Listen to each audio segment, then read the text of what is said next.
I was really in a deep, dark hole depression, um, and I didn't have anybody to help help me through that. I look back at it sometimes, and I can't. It's like, what was I thinking? I wasn't. I don't know. Really, when I say I hated that person, I really hated myself. Um, well, instead of letting that old man die, I killed that old man. Essentially, I had to destroy who that person was. And that was a very long process, years and years and years of just self-hatred, self-loathing. I don't deserve happiness. I'm a terrible person. All day, every day, for years and years and years.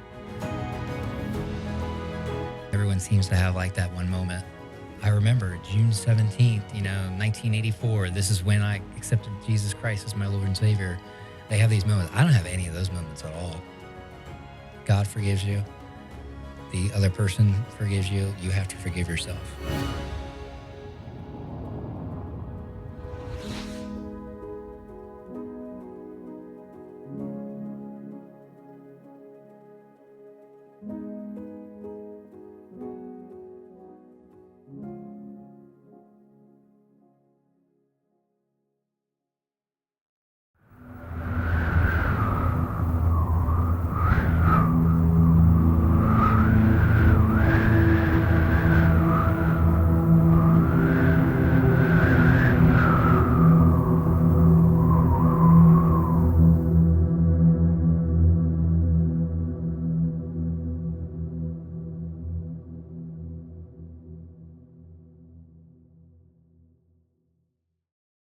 Nick Merritt, thanks for coming out, man. And thanks for having me. I appreciate you making the time, man. I know you got a lot of stuff going on, leaving town pretty soon, so thank you for squeezing us in, man. I appreciate it.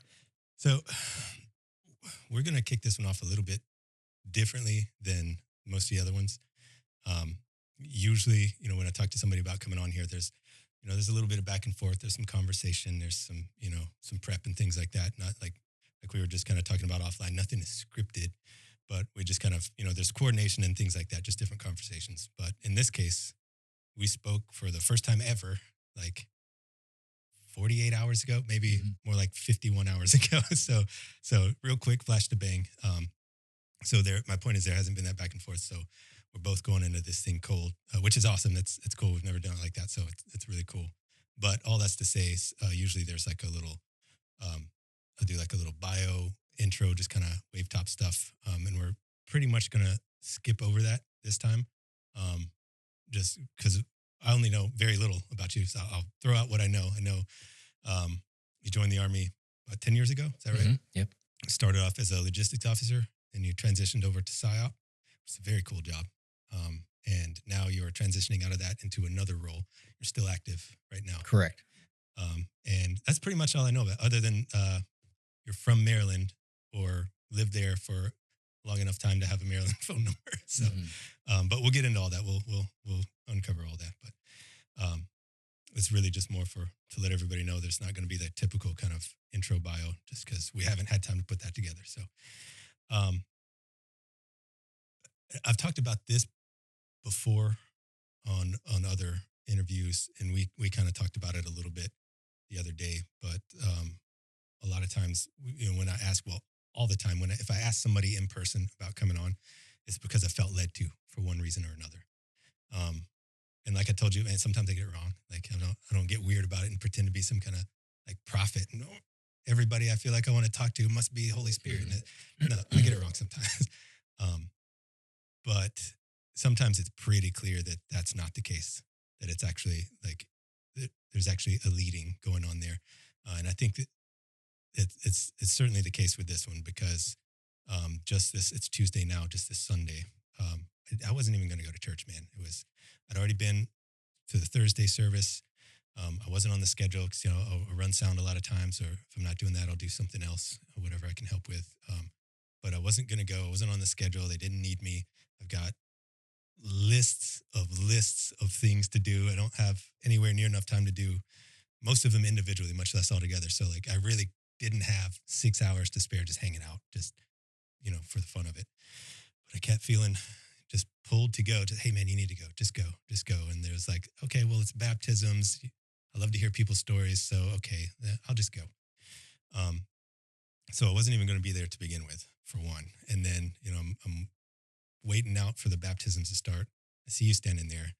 I feel this pull again. Like, I've seen you around. I've been meaning to ask you if you're interested in coming on for a while. Just haven't done it. Just like, just ask him. Just ask him.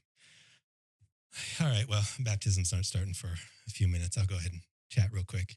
And then turns out you are leaving town in a few days. So, Mhm. so I would say that that's a pretty, for me, it's a pretty clear indicator that uh, there was some leading going on there. You know what I mean? Because if I hadn't shown up, if you hadn't been there, this would probably never happen. So anyway, really cool to me. Just kind of sharing that with you, with anybody who might think that's interesting. It's cool. I like to see stuff like that. Um, Yeah, I was really surprised that you came up and asked me that question. There's nothing special about me. I don't know why anyone would want to hear what I have to say, but I don't know. Same kind of thing. I felt like I needed to say yes. no, that's awesome. So that's something that's actually super common. A lot of people, whether they end up saying yes or no, um, a lot of people have that feeling. They're like, "What? Like, why me? Why would you ask me? Why would you? Like, what? There's nothing special about me." Um, and honestly, man, it's just usually it's just not the case. You know what I mean? People ever if you were a Christian, you got there for a reason. And a lot of times, especially in kind of our community, it kind of took the hard way around. There were some hard lessons learned there. Mhm. And that's where God shows up. So there's always something worth sharing there, in my opinion. It's just like I've said before, it's a matter of if you're willing to be honest about it, which a lot of people, and this isn't a condemnation of them. I think maybe it sounds like it is sometimes when I say this. Um, it's a matter of whether or not you're willing to be honest about it. And I say it's not a condemnation. Of course, you should always be honest about your story, but sometimes people just kind of aren't quite there yet. They're still, working through stuff. They don't know, maybe they haven't really been honest with themselves yet, so how Sure. can they Yeah. be honest with other people? But if you are willing to be honest about your story, I think pretty much everybody has something worth sharing, especially when it comes to faith, to the thing that we all have in common. You know what I mean? Um, but anyway, so you probably, sorry, did I interrupt you? No, no. Um, you probably haven't gotten a chance to look at any of the other episodes or anything. They're all pretty long, and it's been, like I said, quick flash to bang. So, um, just so you know, what we always do, it's a full life story, and we go all the way back to the beginning from childhood, work our way up, and we just kind of move through, like I said, the tough spots. That's where God shows up, and focusing on faith, how God brought you through everything, where you're at now, all that stuff. But before we do that, um, before we wind all the way back to your childhood, um, let's just go ahead and jump into one of the hard parts, man. And this isn't like this. The intent is not to be like a gotcha thing or anything like that. It's just let's just go ahead and you know train like we fight, right? Let's just let's just jump into it. Um, I guess I'll just ask you. So can you describe your worst day? The worst day of like my life. Yeah, your worst day. I don't know, when you were at your worst, or your worst sort of just individual day that sticks out in your mind. What was going on there? For me, I wouldn't say a specific day, but I would say a period Hmm. of time. Okay. I was in a previous marriage before the one that I'm currently in. I was unfaithful in that marriage. She had found out she was a she is a great person. She's a Christian. Never did anything to hurt me at all. And she's great. Um, she found out. We had tried to work through it. There were some video calls because we were separated at the time geographically. I had just enlisted in the army. She was in the Air Force. So we had to try to work through this through video calls, and the screams of agony. Why did you do, like, a lot of things that still used to haunt me until recently. But after that, I had tried to we tried to work it. Well, I wanted to work it out. She did not, and we ended up up not working out. But at that point, I had just PCS to Fort Campbell. I was in a new place with a new job all by myself. I didn't know anybody, and I had just gone through that. So I was really in a deep, dark hole depression, um, and I didn't have anybody to help help me through that. God is there, obviously, but I wasn't relying on Him, or I didn't wasn't thinking about Him. So I spent a lot of my time at nights alone, just drinking, and not just to drink uncontrollably until I blacked out, and so I could go to sleep. And then the next day, I would just rinse, wash, repeat. I did that for a very long time. Just spent a lot of time through self hatred. I hated who I was. I hated things that I had done. Um, very selfish, very selfish. And geez, that was a couple of years, obviously. And at that point, I was 29, 30. I'd always wanted a family. And then I had my chance. We got married very young. I mean, I thank God we didn't end up, having any children together. But because of the age that I was at, I was thinking, oh gosh, that was it for me. I'll never have a family now because I'm 30 years old. Um, so that period of time probably, and that was 2017 to 2019. Okay. Yeah. Okay. So, wow. So you joined the Army right around, you had just joined the Army, right? Is that correct? I enlisted in 2016. I was Okay. 29 years old, so I had worked in the civilian world for a while, and enlisted. So I've been kind of the oldest of my rank, um, everywhere I go, pretty much. So did you go in enlisted or did you go straight officer route? Enlisted, and I'm using air quotes Okay. for those just listening to the audio. So I did an OCS college option. Okay. So I went to basic training. Once I did basic trainings, I was a specialist. Gotcha. Then I went to OCS. I was a sergeant. Okay, gotcha. And then I became an officer. So I was enlisted for like 6 months. Okay. Roundabout.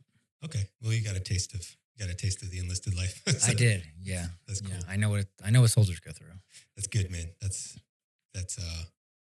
Man, that's important. I think that's something that I think, and I don't want to speak out of school here because obviously I wasn't a Marine, but my understanding is Marine officers. Is there a requirement? You might know. Is there a requirement that a Marine officer have been prior enlisted, or is it just super uncommon that they haven't been? I have no clue. Okay. Yeah. I feel like, if you're an officer, you're going to basic training in the Marines. Yeah, I right. feel like that's a thing, but I can't speak for. Yeah, it makes sense. Somebody told me that at one point, but it was years ago, and who knows if they were just making stuff up. You know what I mean? But yeah, that's a very valuable experience, I think. But okay, so 29, man, that's still very young, but like you said, in terms of like enlisting, you're the old guy. Like you've lived some life. You're grown, like actually grown. You know what I mean? I'm older than a lot of my commanders are. Okay. Yeah, I enlisted at 26 too, and I felt like the old guy. You know what I mean? Just like, what are you guys doing? Because you're literally kids, but that's it. They were literally kids, 17, 18 years old. Like, never even left their hometown before. So, gotta kind of, I guess, have some grace there. Not that I did, but yeah, that draws out a lot of experience too. So did you grow up in Maryland or? Yeah. So I was born in North Carolina. Oh, okay, cool. I don't really remember when we went to Maryland, but a 2, 3, 4, or 5-year-old, went to Maryland, lived there until I was 20, 21, 22. Good. And then I never looked back. Not a fan. What took you guys up there? I honestly don't remember. That's another thing. You mentioned talking about the childhood. That's going to be a really brief. Oh yeah, no worries. Brief time for me because I don't really have any memories of my childhood. I can explain to you why. Sure. That is, but yeah, I don't. I know that my grandfather was a preacher, so he traveled a lot. I'm not sure if that was the reason that we were brought to Maryland. Okay.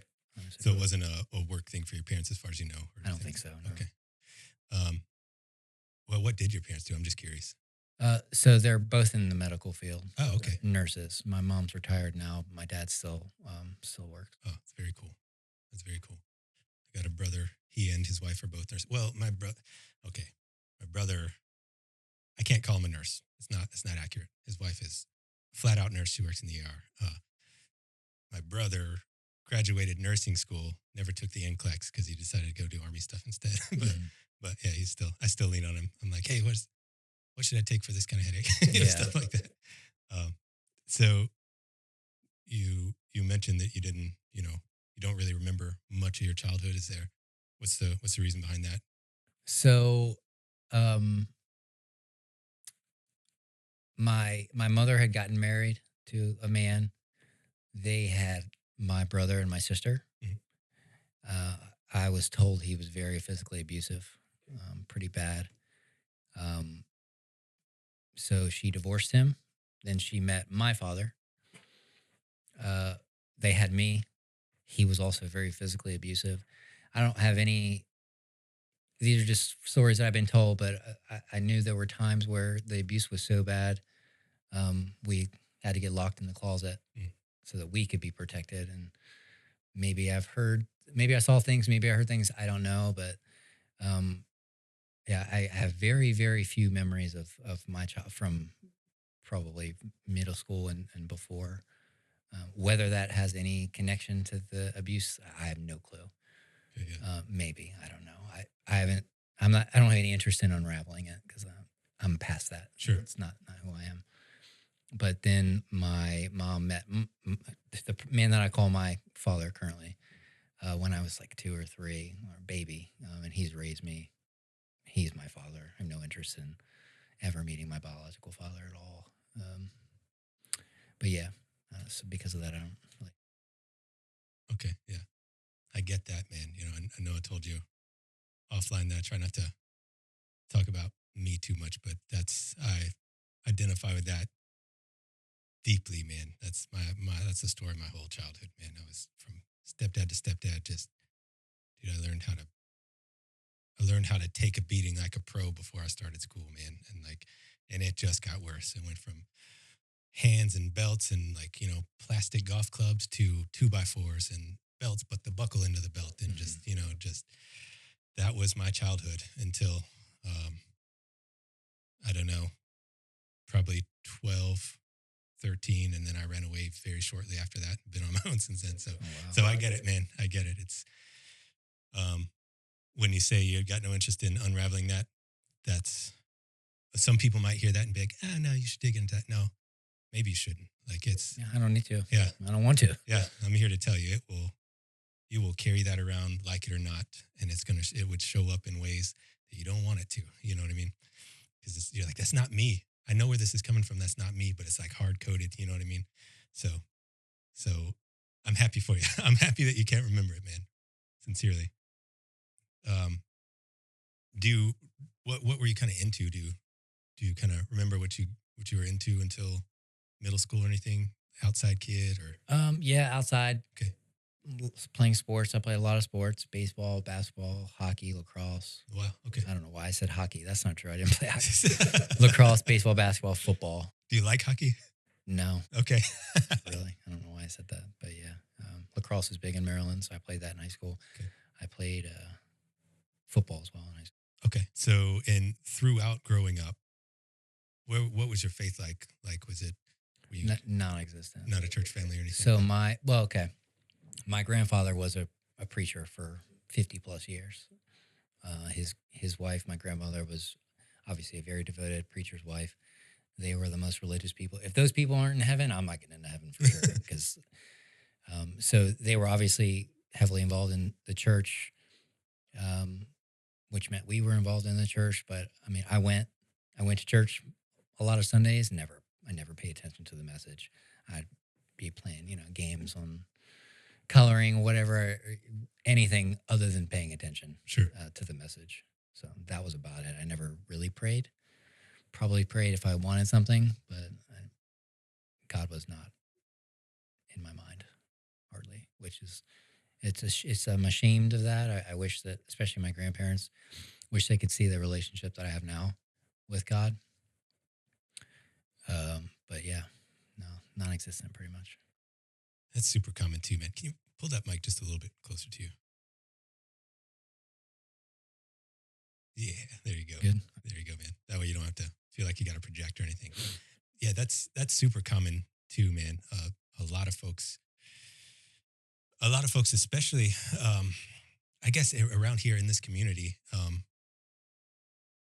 and I don't mean to make a thing of it, but I've noticed kind of a lot of folks from kind of like the special operations world um, come around to faith later in life, but they were exposed to it earlier. You know what I mean? But it was just like out of sight, out of mind. But the seed was planted. Is kind of Yeah. what I'm getting at. It's there's that thing there that when stuff gets really hard and things kind of really unravel, it's just kind of it's down in there deep somewhere, and you're like, oh, kind of dust it off, like, oh, well, here's this thing. It was, I know a little bit about this faith thing. Maybe I could explore it. And then I don't know if that was the case for you or not, but that's something I've seen a lot. People are just kind of like, I know, I kind of feel like what the right answer is here. So let me see if there's anything to it. And then just the whole world opens up and they're like, oh wow, this is what I've been needing my whole, Mhm. my whole life pretty much. So would you say that was kind of the case for you or? Maybe to an extent. That's another thing. A lot of the small groups we've talked about testimonies and stuff. My wife and I did re-engage, and everyone seems to have like that one moment. I Mhm. remember June 17th, 1984. This is when I accepted Jesus Christ as my Lord and Savior. They have these moments. I don't have any of those moments at all. I don't. I've asked Him to be my Lord and Savior probably 1,000 times. Mhm. Over, there was never a specific moment where I felt different or anything like that. But I think when we talked about the period of my life where 2017, 2019, things weren't so great, Mhm. that was when I really started kind of trying to communicate with God, and just more of kind of like a cry for help, Sure. like God, I need you. Yeah. It's the right answer for sure. I'm glad you brought that up too, man, because that's I've seen that a lot too. There's a lot of and I sort of touched on it when we were chatting on Sunday. I was telling you how this is like long form testimony. It's not the curated, Cliff Notes version that you get in like a small group or something like that. Um, and the reason I said that, the reason I'm kind of careful to point that out is to set the expectation, before people come on here, because it's not like the tendency is, and again, this isn't, I'm not trying to condemn anybody. I get why it happens, but the tendency is for people to put together a nice kind of spit shined, picture perfect sort of story about their faith. And there's this big mountaintop moment and all this stuff. And they leave out the real stuff. You know what I Mhm. mean? And if we're being honest, sometimes those big mountaintop moments weren't all that they're making them out to be. It's just kind of for the story. You know what I mean? Um, and I think it's really important that somebody like you points it out, that like, and just is honest about it and says, hey, I never had that. Like, still, I've never had that. Mhm. That's because when people are coming to their faith and they're not having these big experiences that they think everybody else is having, they feel like, or they can feel like I'm doing it wrong. You know what I Exactly. mean? Yeah. It's like Instagram, man. Like a lot of these testimonies are like Instagram. It's fake. It's not real life. You know what I mean? You're seeing and hearing what people want you to see and hear. And it does more harm than good. It's Doesn't do any good. Yeah. It doesn't help anybody out for sure. yeah. I mean, it's the Bible talks about the blood of the lamb and the power of your testimony.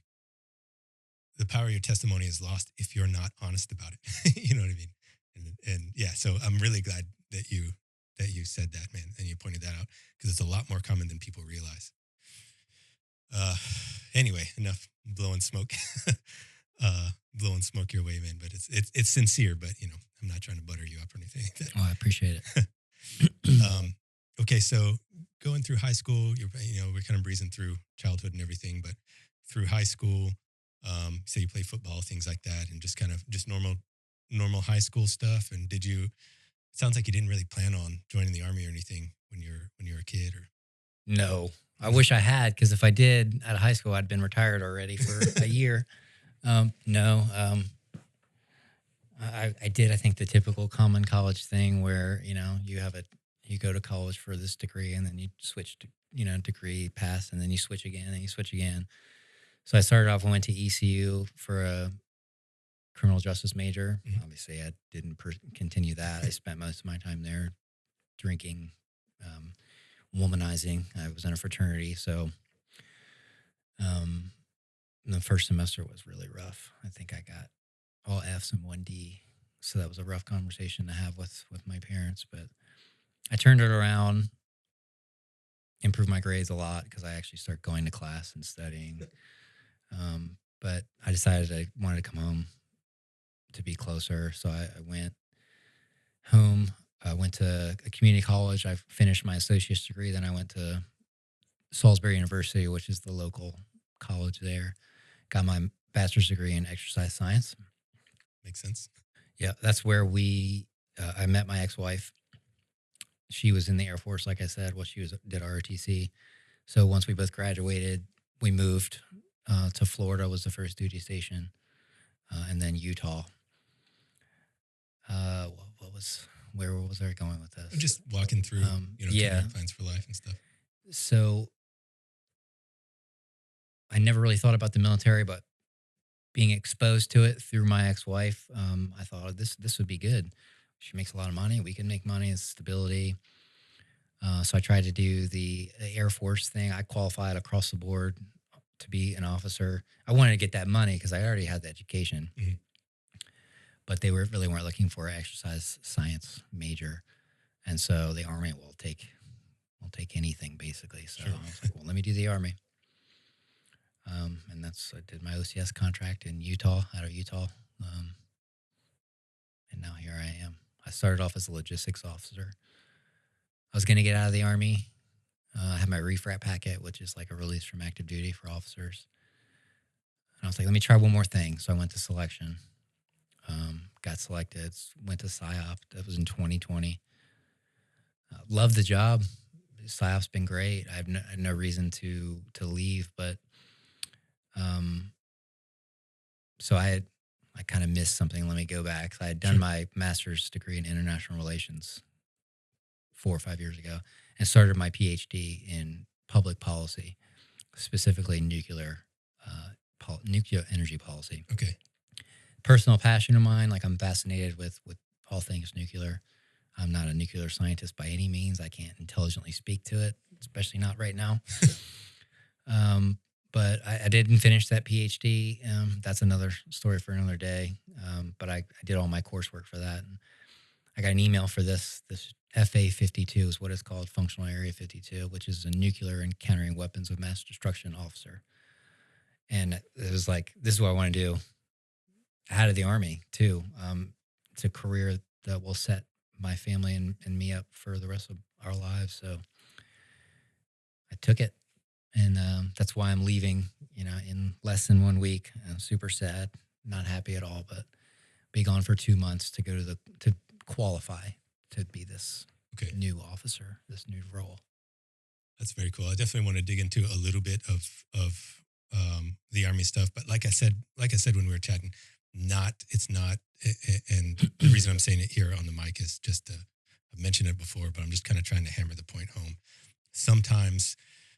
And I completely understand why, but sometimes there is a perception or a misconception, seeing kind of the people that we've sat down with, that pretty much all of them have been former military, a lot of them former special operations. So people kind of think, because there are a lot of podcasts like that out there talking to former soft dudes, and it's all like war stories, glory days, all that cool guy stuff. And that's not, we couldn't be less interested in that, like we do talk about some of that stuff. We talk about training pipelines and things, on deployments, but it's all to serve a purpose. Like training pipelines, it's to set up, it's to give the context, because we're almost always talking about how that job became that person's idol. So we're kind of giving you the context, like this is what they walk through, and this is, what everybody is patting them on the back for accomplishing, and this is how this became their idol, kind of like a cautionary tale. You know what I mean? Or like deployment stuff. It's things that affected them deeply that God has had to, work them through. But it's not. So all that's to say, I definitely want to dig into a little bit of like the military stuff, but it's not for the purpose of like cool guy, glory days stories or anything. Well, I don't have any cool guy war stories to tell anyways. Good. Then we're in the clear. We'll just speak freely. I want to back it up just a little bit though. So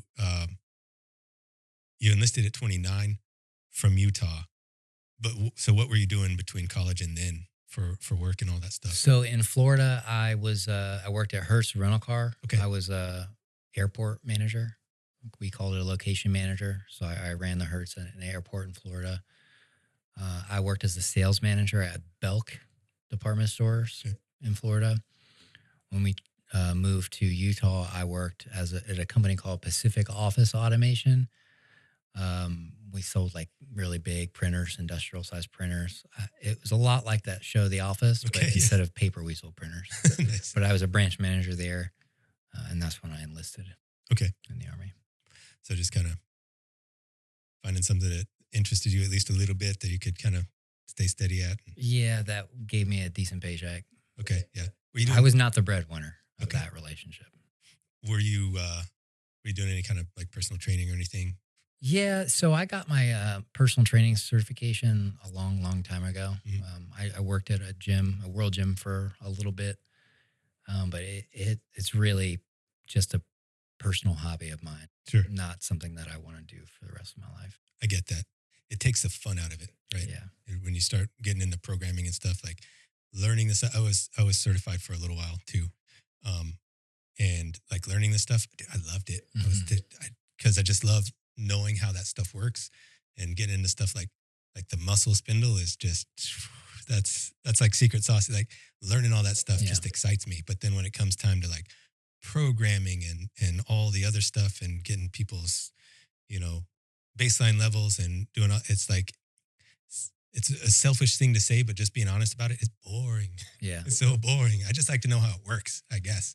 It's not, you know, it would be better if I could take that, I guess, interest in how things work and apply it to help people, which is what you should do as a personal trainer, and just bored by it. So yeah, I get that, man, for sure. I get that, but it does help, you know, if you're on a personal level, you're like, oh, okay, I got 25 minutes and I missed the last 2 days working out. So what's max effect here? You know, it helps there. Yeah, sure.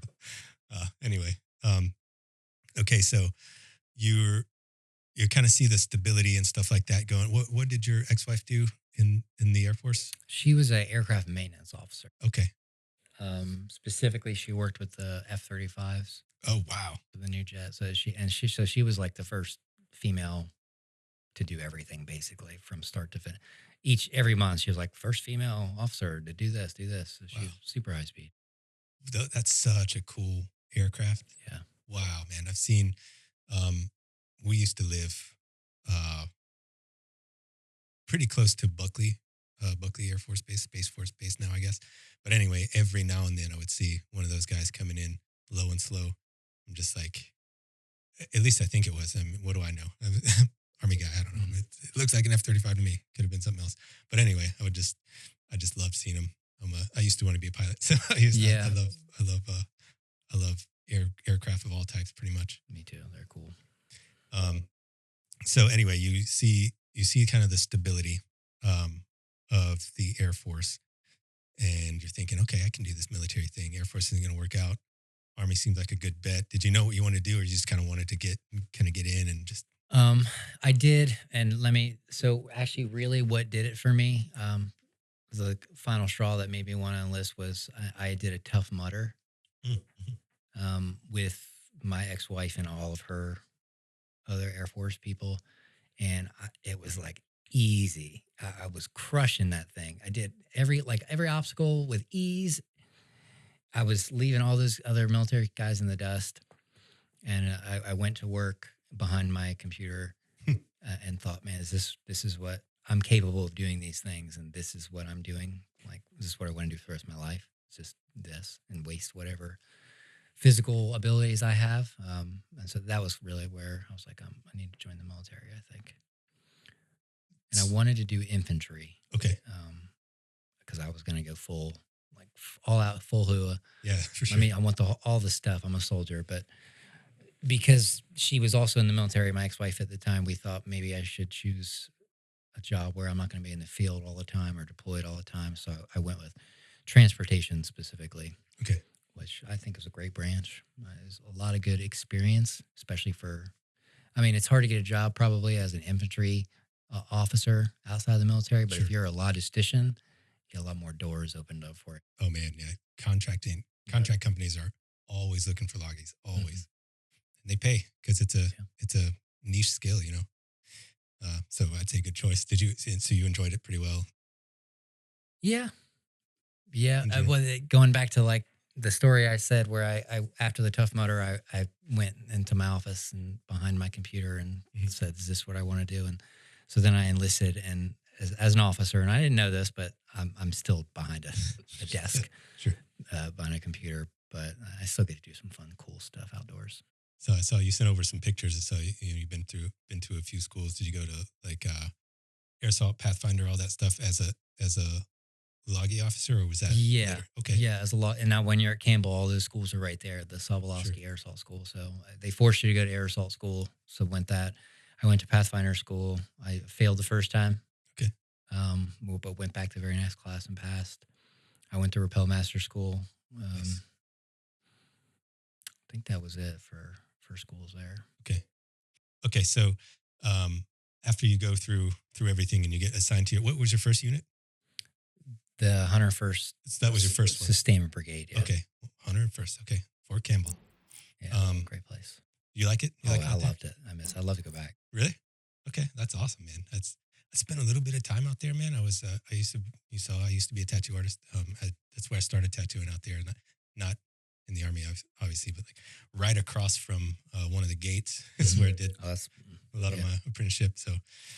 So yeah, and that's actually kind of what exposed me to the military too, just seeing all these dudes coming in and kind of like you were saying, you know, like I'm sitting here like this little artist. Like obviously, I wanted to do it for a living, but then I'm seeing like men, you know, men come in, even if they're younger than me, just like they're doing man stuff, they're doing grown up stuff, and I'm like drawing on people Yeah. for a living. You know what I mean? So that's really kind of what got it in my brain. There kind of there's more to it. You know what I mean? There's more to life. I can't do this forever. You know what I mean? Sure. Um, but so how long did you spend as a logistics officer? 4 years. 4 years. Okay. Um, and you worked your way up through. Does that make you a captain at that point? So I had gone a selection as a first lieutenant, Okay. and then after I had PCS to Fort Bragg, um, done captain's career course, then I became a captain. Okay. That was August of 2020. Okay. So you were. What kind of brought PSYOP on your radar? Ugh, okay, so I we talked about got divorced from my wife, super depressed, and basically I was just looking for I needed somebody, I needed a spouse, and so I found this woman. We had dated on and off for a couple of years. She's a fine lady, like, but not. We should not have been together. But she didn't want to leave. She wanted to stay there in Tennessee. Didn't want me to be in the military. So I was kind of doing that internal struggle, like this is this is a spouse for me. It wasn't the one, it was a one. Sure. So this is my spouse. Maybe I should get out. So I started to do well. Before then, I wanted to do special forces. So I did my packet to selection, and the girlfriend, we had these conversations of wanting to get out. So I called the special forces recruiter. I was like, I can't. I'm just not mentally in the right state to go right now. And so they pretty much blackballed me. I guess you can't say no to those guys. So, because I tried calling and emailing and they never responded again. So we had similar conversations. So I was like, okay, well, I guess I'll get out. A couple of my soldiers in my platoon had gone to PSYOP selection. That's the only exposure I had to it. And so since I couldn't, I was like, I don't want to get out of the army because I enjoyed the stability, the paycheck, the insurance. I don't really want to be with this person, but I do just so I'm not alone. So it's an internal struggle of what to do. So I was like, you know what? Let me just try one more thing. I can't do the SF selection because they won't return my calls, but I'll do PSYOP. And I think that's what a lot of PSYOPers do actually is, they didn't get to do SF, so they'll do the next best thing. Sure. Which is understandable. And I was like, if I go there and get selected, then that's what's supposed to happen. And then I did, and here I am now. So is all PSYOP special operations, or is there a conventional There is side a to it? conventional, yeah. Okay. And especially they're making all these changes, like with information warfare. They're trying to create a new branch, so there is a essentially going to be an information warfare officer, which will be a PSYOPer, but not a special operations. So they'll be attached to regular units and stuff. No airborne, unless the unit's airborne. They're not in special operations, essentially. Okay. So there are two different ones. But you knew straight away you were going into the soft side of things. Yes, because that wasn't existing. Oh, gotcha. That didn't exist in 2020. Okay. Okay. It was only soft. Okay. Oh, that's cool. That's very cool. It's a very cool job, man. It's very cool. Of knowing some folks that came out of that world too, and they just they end up going. It makes sense. It's a little scary, but it makes sense. They end up going into like marketing and things Yeah. like that. So makes sense. You know, marketing is propaganda. Let's be honest about it. It is. You know what I mean? They're the best in the world at it. Yeah. Yeah. I believe it. Okay. So that was, you said that was 2020, but you also mentioned that you really kind of started at least peeking more toward your faith right around when you got divorced in 2017. Somewhere in that area, kind of started creeping in. Is that right? Is that I accurate? would say that I started peaking in my faith after I met my current wife. Okay. But that 2017 to 2020 timeframe, that was when I actually started praying Okay. more to God. I did go to church sometimes by myself. And that was another thing. The girlfriend at the time was not really, I mean, she wasn't an atheist, but not really a religious person. So I did learn, so I took some things out of that relationship. But she just was not the one for me. Sure. And she didn't have a relationship with God, so I think that was even more confirmation that she wasn't the one for me. But peaked when I met my wife. So what I was going to ask earlier, winding back just a little bit, when you enlisted, you're kind of feeling that, like we were talking earlier about kind of feeling that pull, knowing what you know now, being as strong in your faith as you are now, would you say that that was a pull from God telling you, hey, you should look into this? Because it sounds like you weren't really considering it at all before. And then it just kind of clicked and you're like, yeah, this kind of makes sense. And then you just kind of. I would say, looking back, I would say it probably was God trying to lead me in the right direction. I wasn't listening. Sure. Well, maybe I was listening subconsciously, but I wasn't acknowledging the fact that God was leading me. I wasn't praying, God, what should I do? It was just a feeling that I had, and so I went with it. Yeah. I'd say outside looking in, my little armchair analysis, I would say probably so, because it's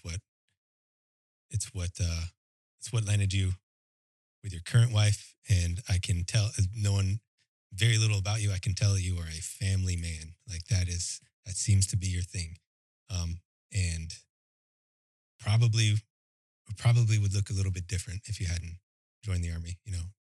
Just geographically, even like you wouldn't even be around in the same spot and all that stuff. So again, for what it's worth, armchair analysis, I think it was probably God pulling you to it, man. Yeah. And I am a family man. I'm tearing up just thinking about my family right now. I'm sure everybody loves their family, but for me, they're my reason for existence. Like I live to serve them. Like I just want them to be happy. My wife and the kids have really just saved my life, changed my life for sure. So I am a family man. You carry it, man. You wear it in a good way. In a good way, you wear it. It I guess shines through. If it's kind of a cheesy way to say it, but I really don't know a better way to say it. It shines through. You can tell. So for what that's worth, man. I appreciate it. And I'm sure your family can tell too. So I hope so. Okay, so you go to selection. I was gonna ask, but you kind of answered a little bit. I guess I'll ask anyway though, because I'm always curious. For me personally, going through like selections and things like that, I always leaned very heavily on God, even though I wasn't all in on my faith, until after all that stuff had passed. Kind of like you were saying before, like, you might have talked to God, you might have prayed when you needed something. Mhm. I was that way for sure, but in those situations, I needed something. I'm like, this is hard. Like, Mhm. there were instances where I literally couldn't walk, and we've got events to do, and so I would, lean on God real hard, and He got me through them. But I'm curious, was that kind of the case with you at all, or were you just kind of were you leaning on your faith at all to get to kind of approach selection to get through anything like that, or No, okay, no. In fact, and this is something I still kind of struggle with, trying to do things in my own strength. Um, Going through the selection, preparing for it, it was all about me, me, me. I can do this. I need to do this. I need to run faster. I need to ruck more. Um, and I can't remember how much more so I relied on God during that period of time, but it was a more I got to do this on my own strength kind of thing. But God, if they select me, I'll take that as that's your will for me to do this. sure, yeah, it's a fine line to walk, man. It's kind of tough. Um, it's kind of tough to even describe, I guess, because on a certain level, it is on you. Like, you have to put forth the effort. You have to flip the switch. You have to decide, this isn't going to break me, unless it physically breaks me and makes it impossible to move forward. Like, I will not quit. So that part's on you. But the vast majority of it, all the other things that have nothing to do with you, are completely out of your hands. They're completely in God's hands. You know what I mean? And as I'm sure, especially, it's not, are you, this is an assumption, but do you have anything to do with like the schoolhouse, the A&S process or anything like that right now? Or, Yes. okay. So I don't know why you would assume that, because I'm at Chemical. yeah, exactly. Yeah, so I'm the OIC for PSYOP assessment and selection. Oh, okay. Well, perfect. Okay. So then, better than me, better than most folks. There's just so much of it that just doesn't have anything to do with physical performance. You know what I mean? Exactly. And all that stuff is completely out of your, completely out of your control. Even if, like, some of the different organizations, it's very personality based. Maybe you have that personality, but it's not up to you. Like, you don't know what they're looking for. It's all in God's hand to let that part of your personality shine through to the right people at the right time. You know what I mean? So just so much of it is out of your hands. You know what I mean? That's really cool, man. That's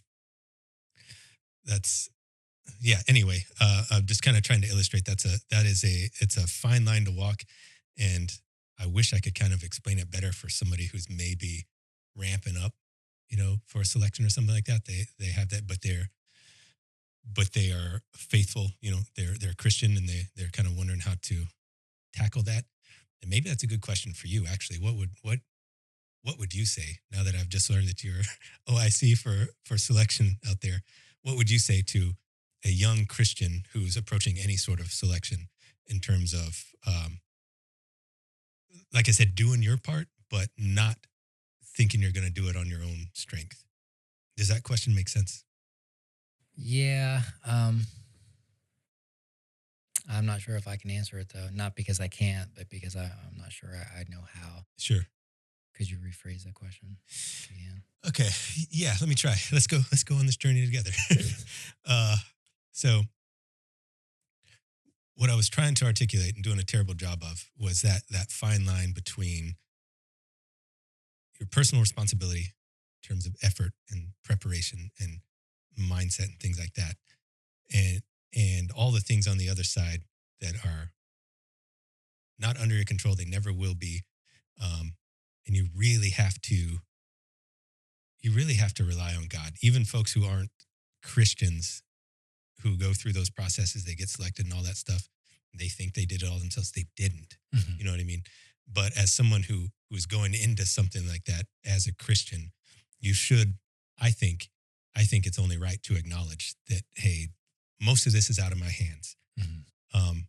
So I just didn't know if maybe there was some kind of advice that you might have for someone to kind of keep their headspace right, in terms of, when they're approaching selection. I'm still not I doing a think good I job. got you, and I think I got an answer. So I would say pray. Okay. And I'll give you an example of kind of from my side of the house. As the OIC, I give a welcome brief to every new class, and it's your standard like I welcome Kent McCall, blah blah blah. Don't do this, do this, don't do that, do this. I've never really been comfortable or great with speaking in front of other people, especially large groups of people. Mhm. I have to do it as an officer a lot, but it doesn't mean that I like it or that I'm good at it. And when I do those briefs, there's some stumbling of words. I try to like memorize the thing that I recite, and I make mistakes. And then at the end, I'm like, oh, I'm just the worst speaker in the world. I messed up. And maybe 4 or 5 classes ago, I was like, you know what? I'm going to just pray. And I just essentially, the prayer is just like, God, well, first try to thank God for everything that he's given me. But I'm about to do this brief, God. I just pray that you give me the confidence to speak clearly and concisely, help the words flow, send the Holy Spirit through me, help the words flow just so I, exude confidence. And ever since I started doing that, my briefs have been perfect. There's been like no stumbling of words. I've just felt at ease, calm, cool, collective. So I think I can't tell you what events people are going to do, but I would say to that Christian preparing for selection or going to selection, to just pray. God, I might not know what I'm going to do right now, but just give me your strength, God. And I think I think that's real good advice, man. I probably should have prayed that prayer before this because I'm clearly having a little trouble collecting my thoughts here. Yeah, man, I would again, you're what I would call the authority in this, but just as from speaking from the other side of things, I would say that's solid advice. That's what I did. I just say, hey God, you got me here. I've got no business trying out for this organization. I've got no business my experience at that point when I went through was not is not what you would expect for someone trying out for these folks. So, but you got me here. And as you know, there's pre-processes. Like you don't just say, "Hey, I want to go to selection." They're like, "Cool, yeah, come on." Like there's, and especially with different organizations and stuff, they do a lot of looking up your skirt beforehand. Yeah, So, but anyway, my prayer was just say, "Hey, you got me here. I'm gonna give it everything I got. If it's your will, then help that to be enough, exactly. and then just head down and go for it." You know what I mean? It's cool. I like that, man. That's really good. Um, okay, so how long have you been a PSYOP officer, I guess, Since 2020. since 2020? And So, I've been in my current job at selections since January of 2024, okay. coming to the end of that. And I don't know how much you can get into, but what did your job look like before that? So I was in 6th PSYOP Battalion, Mhm. which is the UCOM, European Okay. focused or regionally aligned battalion.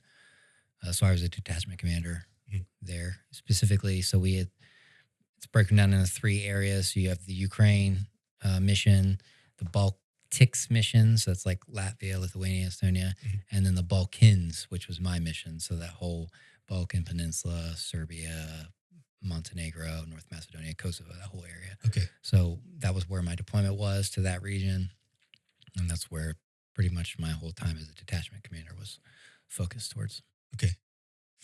Very cool. That's when did you head over there? I was there January 2023 Okay. to June 2023. Okay. We could probably talk offline. I've done good bit of work over in for the Eastern Europe problem set. And a lot of it had to do with some stuff that you've mentioned you're interested in. So we could probably talk offline about that. Yeah, sure.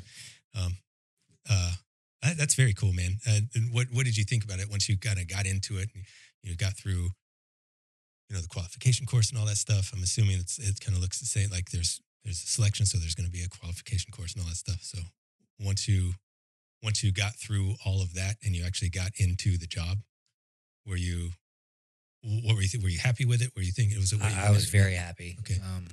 Special operations as a whole, yes, you do deploy a lot, but I mean, it's a very much more family friendly than the conventional Yeah, army, yeah. which is huge for me. A lot of family time. I got, especially in the job I have now, I've gotten to make up for a lot of lost time, which is super important. But yeah, no, I loved it. Love special operations. do you just looking forward? I know you can't really say with certainty, but looking forward at what you're transitioning into, do you think you're going to have that family time as well? I don't know. Okay. Yeah. I know I'm not going to be as happy. I highly doubt it Yeah. because it is back in the conventional army. Um, mm, I don't want to say that I'm successful, but I've made it this far in my career because of the NCOs that I get to work with. Mm. I've been very lucky having the most just high speed, good NCOs to work with. This job is not, there's not going to be like me and an NCO, like a teammate. It's just me. It's going to be me. Okay. So, not looking forward to that piece of it. Mhm. We'll see how successful or unsuccessful I'll be. What kind of prompted that change? Is it something you just feel called to do, or is it just it's a good opportunity? I don't know. I really don't. I wish I did. I prayed and prayed and prayed and prayed and prayed. Like, God, please. I don't just need a sign. I need you to like visibly apparate in front of me and then draw me a picture in crayon and or marker Yeah. like that. This is what you want me to do, Mhm. so that I'm clear. I have no idea. I prayed about it. I have no background whatsoever in this, and this the board, the way it works when they're trying to accept or reject people into this new branch. I mean, it's not like everybody gets selected. I think like 40 to 50% don't get selected. So I have no clue why I was picked for this. Like I said, there's no background at all. I don't know why they picked me. Going back to what we were talking about earlier about like, I don't know why there's nothing special about me. I don't know why you wanted me to do this podcast. That's kind of been a theme my entire life. Why me? I have no clue. I I'm so I don't really feel like that this way, but most of my life I've just felt unworthy and worthless. Like I don't deserve anything. So why was I chosen for this job? I have no clue. And I prayed. I guess I got a response. Maybe I don't know. I take being accepted as God's response, but I still don't know if this is what God wants me to do, and that's what scares me the most. What brought it up on your radar? I got an email. Okay. I was just minding my own business. I was happy in PSYOP. I was in the greatest job I've ever had at selection, Mhm.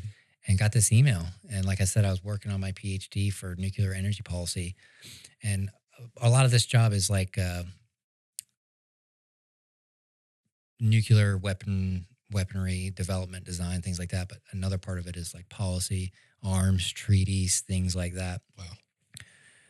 And you don't have to, I mean, you can pick one or two of these competencies that you can focus on. So that's where I'm going to go is the policy piece. But because that's what I wanted to do out of the Army. I'd love to like work at the Department of Energy after the Army or something like nuclear energy. It's just fascinating. So I got an email and I was like, well, this is what I wanted. This is all the things I want to do out of the Army. So I see. I did The getting a clearer picture now. So it seems like the situation is it's one of those that's I think probably very common for a lot of people. Certainly, speaking for myself, it's been a common thing too. It's like something kind of comes up out of the blue that like checks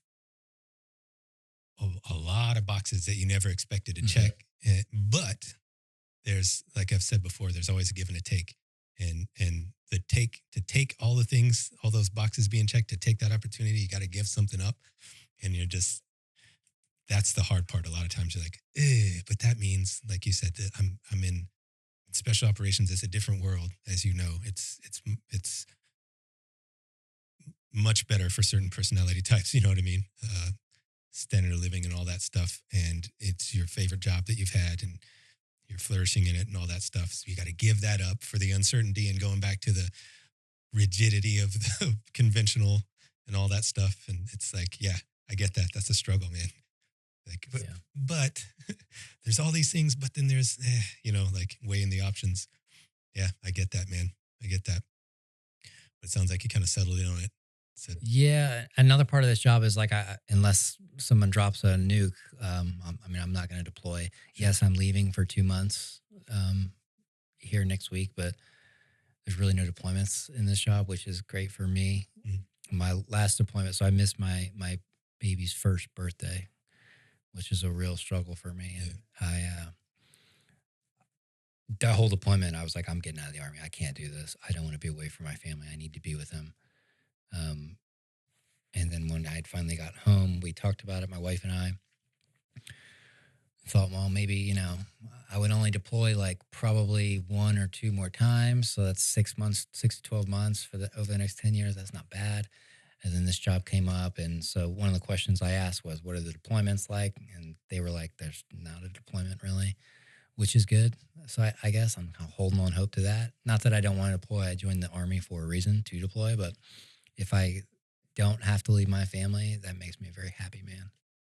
Yeah, at a certain point, priorities change. Yeah. You know what I mean? And it's just part of it. If they don't change, then something's wrong, man. You're not growing as a person. You know what I mean? And that's not to, you know, disparage anybody who's still in it, still getting after it after however long. But everybody's life looks different. But in general, things have to change. You know what I mean? You can't, especially in that world, man. It's a young man's game. Yeah. Nobody's getting any younger. You know what I mean? And I'm not saying that's not a comment on your age at all. I'm just saying eventually everybody comes to that point where it has to be over. Yeah. Sure. Um, so I want to kind of dig into a little bit of the hard stuff, um, because that's kind of like you mentioned it on the front end, like your kind of your worst sort of period of life.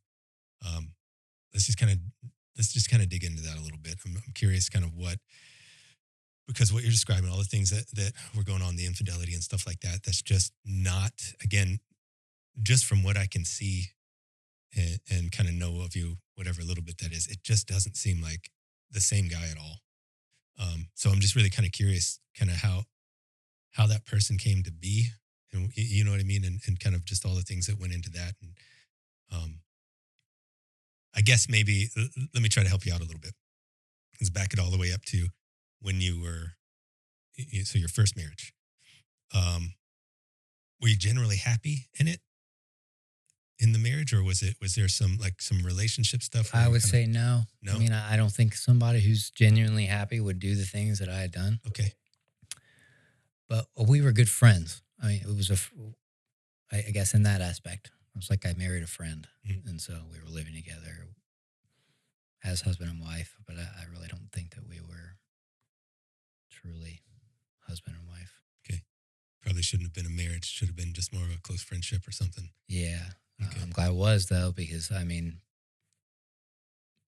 I'm not perfect, but I make a lot of mistakes, but I learn from my mistakes. And so, had I not had that marriage, had I not done those things, had I not been caught, I mean, I'd probably be doing the same stuff now. So this might feel like an attack. It's not. I'm just asking you a direct question because I believe that you're a person that can handle it. Do you think it was just some general, just kind of selfishness that made you kind of think, okay, I'll go talk to these other women or whatever it is, or this other one, whatever the situation was, or just kind of,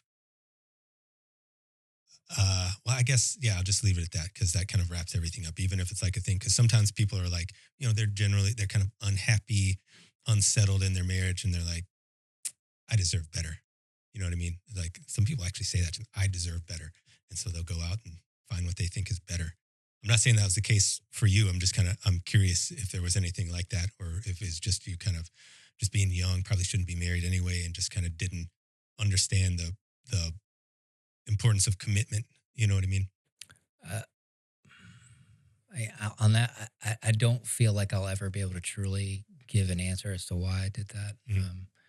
I think if I had to say something, selfishness would have been the great. I didn't really understand the commitment that I was making, that I had made, um, and I guess I just thought, oh, as long as I'm not getting caught, it's fine. I mean, yeah, that selfishness I think would be probably Okay. the answer. Okay. And again, that wasn't to try to. It's not like a gotcha thing. I'm just trying to get down to the root of it, trying to No, understand. yeah, sure. Because like I said, that's not. It just seems very clear that that's just not who you are now. So I'm just always curious what creates those situations in a person, and then obviously what changed it was your faith, um, which is also something I want to dig into. But I think there's value in illustrating where it comes from first. You know what I mean? Kind of like we were talking about walking through training pipelines to illustrate how a job or a title became an idol. You know what I mean? So, but I think you answered it pretty well. That's kind of the root of all of it, really. When it comes down to it, when things like that happen, it really is. And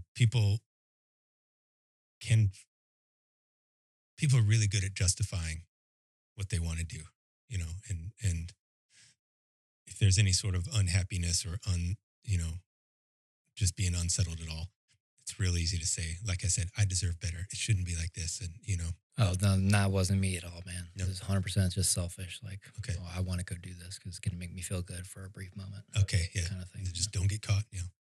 Okay, deny till you die or whatever. Okay, and then when you guys were kind of working through that, you said it was over like VTC, pretty much. Um, you were. Did your heart change there? You said you wanted to work it out, but she didn't, or were you? Was that? Yeah, we'll start there. I think it was, I never realized what I had. Mhm. And so now all of that had been, I was going to lose it. So I was like, oh my gosh, I have to fix this or else I'm going to lose it. Mhm. So yeah, I tried to work it out. She just couldn't get past. She couldn't get past it, and I completely understand that. Yeah, that makes sense, man. So you mentioned earlier when you were out at Campbell, you didn't you were a single guy, and that was really kind of weighing on you a lot. It sounds like, and I'm not trying to make light of it, but we mentioned before that sometimes it's got to hurt to learn from it. It's a backstop. You know what I mean? Like, okay, that I know for sure. Yeah. That's the wrong way. It sounds like that sunk in pretty good. Oh yeah. Yeah. Big time. I never want to do that to anybody again. But certainly not to someone whom I love. Mhm. I look back at it sometimes and I can't, it's like, what was I thinking? I wasn't.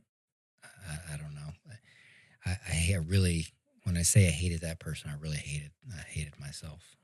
I hated what I had done. Not because I got caught. Maybe that was part of it, but I hated that and now she's never gonna be the same. She's a good person. I've physically changed her life for the bad forever. She's never going to be the same. She'll never be able to have a normal relationship because she's probably going to have constant thoughts of, because she's remarried now.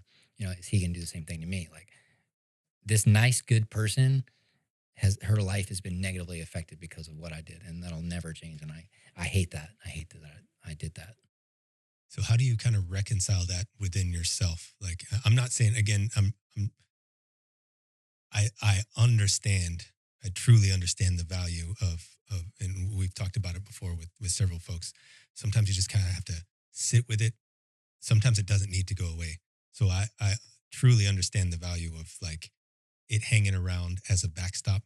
But there is a certain point where you have to let the old man die. Mm-hmm. Don't deny it, but just don't live in it. So how do you do that? How do you kind of reconcile that and move forward as a new man?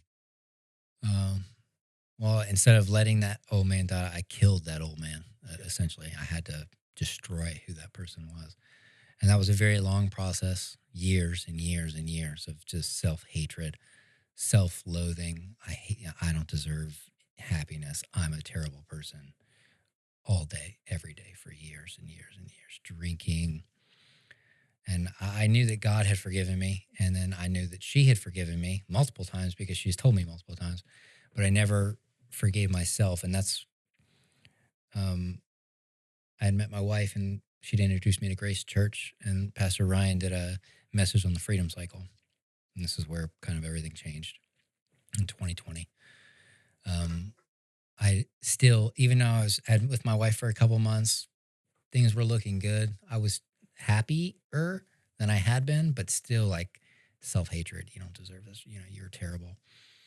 And the forgiving myself piece was something that I just still hadn't done until I heard that message, and I forgave myself, and I just this weight had been lifted off my shoulders. It was incredible. It, the only been to a lot of churches, heard a lot of messages. That was the only message that I can confidently say changed my life completely. It made me a different person. Do you remember specifically what it was about it? And I want to preface that by saying, before you answer, by saying that um, sometimes you don't. Sometimes it's just so overwhelming, like you can't even remember the specific thing. You just know it changed everything for you. But then sometimes there's like just a specific like something that the preacher said that you're just like, oof, that was the thing. That was the thing that clicked Mhm. it for me. You know what I mean? I think it was more so just hearing it from another person. Okay, yeah, Like God forgives you, the other person forgives you, you have to forgive yourself. And then once you do that, then you can continue on in the cycle, emptying all your stuff, filling yourself with the Holy Spirit. I think hearing that from an authority figure that I respect still, he's the best preacher I've ever had. He married my wife and I, which is still an honor that, I'm so grateful. He did our premarital counseling. I think he's just a fantastic preacher of the word, but hearing it from an authority figure that I respected, like maybe it is okay. It's not okay what I did this, but it's okay if I learn from it. I've been forgiven. I need to forgive myself so that I can pour all of my love into this new relationship. yeah. I mean, if you look at like the heroes of the Bible, none of them were perfect except for Jesus. Mhm. And like it's said so much, it's a cliche at this point.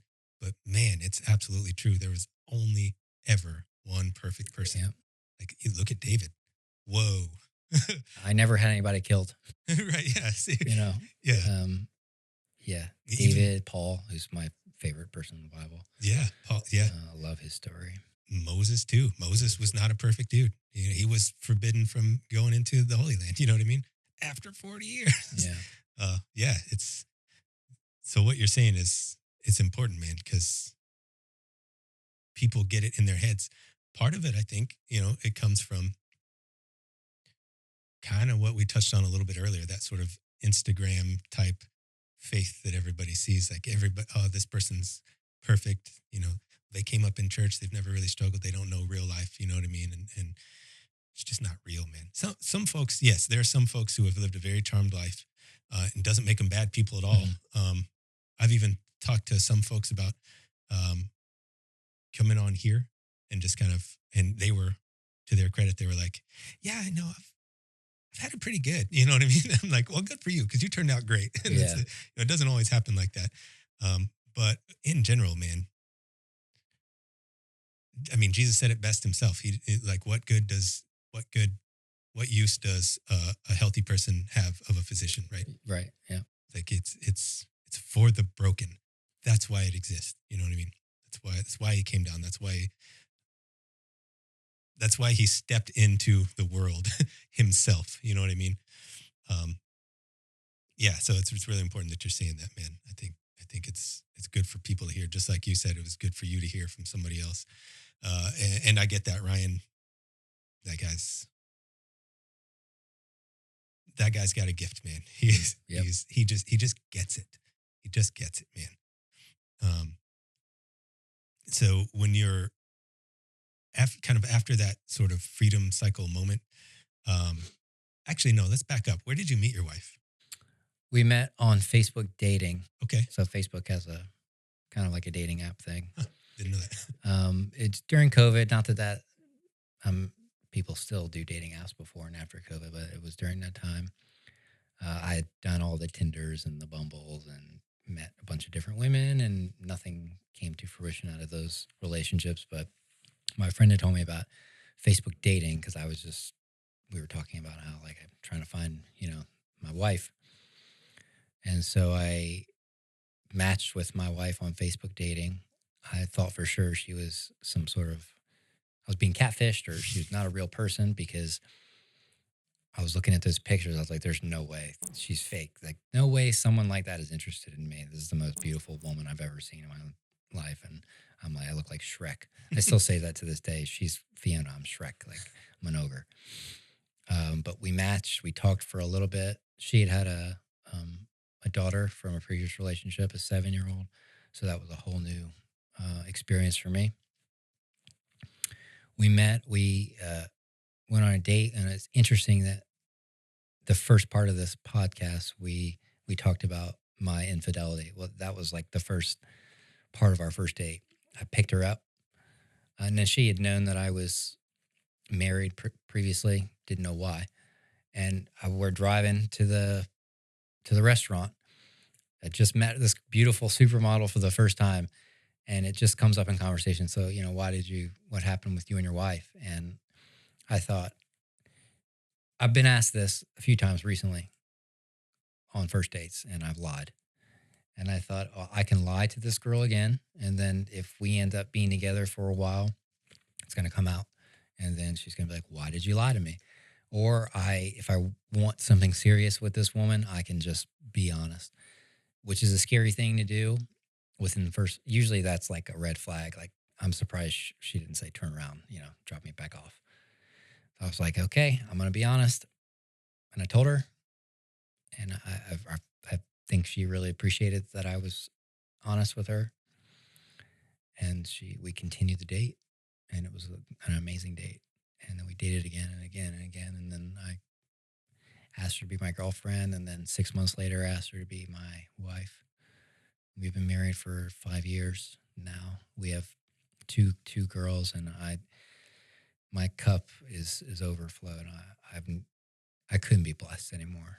I have everything that I've ever wanted. I'm never been happier. You know what?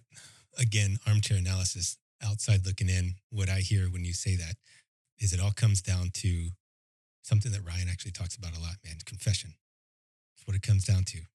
You had a moment where you had to make a choice. Do I kind of BS this one again, or I just confess it, and just give it up, and look where it led? You know what I mean? There's power in that, man. It's a valid thing. Like it's kind of like, I was thinking about this a little bit the other day. Just I guess something I was reading or whatever was talking about confession, but it's kind of like you can't solve a problem that you don't acknowledge. Yep. You can't be free of something that you don't acknowledge, that you don't confess, and all it takes is just being honest about it. Yeah. Not like who are you hiding it from? Like God doesn't know everything. You know what I mean? It's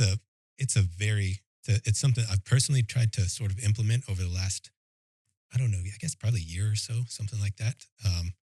Just as soon as I recognize that I'm off base, even if it's something tiny, I'm just like, just take a second, say, hey, I'm sorry for this. This is what was really going on in my heart, if I'm being honest. This is why I reacted that way. This is why I had that thought. This is why I made this decision that was wrong, or whatever it is. Just unload it. Don't carry it around. You know what I mean? And he's always faithful with it, man. Yeah. He's, always. That's very cool. It's similar experience with us, man. I've told her many times. We still talk about it sometimes. I thought she was a honeypot. So I was doing, doing different work, and I was teaching a lot of stuff. I did a lot of low vis work. Actually, everything I did was low vis work, and I was teaching a lot of that stuff too. And so there's just, you get I'm sure you're familiar with it. You just get that paranoia. You know what I mean? Everybody's like, oh, I've seen this guy 3 times in this grocery store. Just stuff like that. And she was just too perfect. And I was just like you. I'm like, look at me. Look at her. Why would she care about me? This has got to be fake. This is a honeypot. This is a honeypot. But no, she's real, genuine. So I identify with that, man. And the same thing. Very, very quick sort of turnaround. Just, we actually kind of skipped over the boyfriend girlfriend thing. It's like, okay, we're engaged now. Nice. Getting married as soon as we can. Yeah. Why wait if you know? Exactly. And that's the thing. Like, when you really know, there's no question. There is absolutely no reason to wait. You know what I mean?